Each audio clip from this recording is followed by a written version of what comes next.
How to fix One Piece Odyssey crashing. 1. Ensure your PC meets the minimum system requirements. Upgrade your hardware if needed. 2.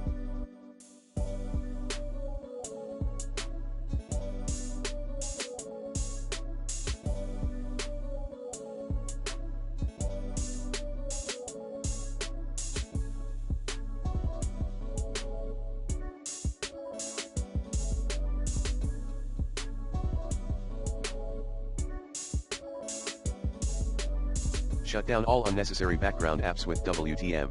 3.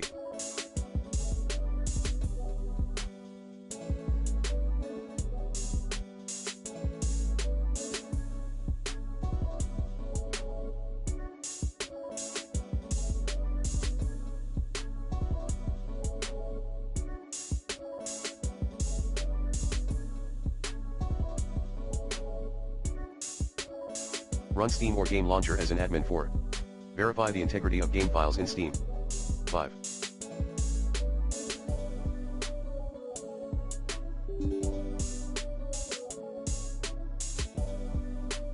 Update your GPU drivers using the recommended Avast driver updater in this video guide. 6. Update Windows. 7. Disable your antivirus. 8. Clean boot your Windows. 9. Uninstall then reinstall the game.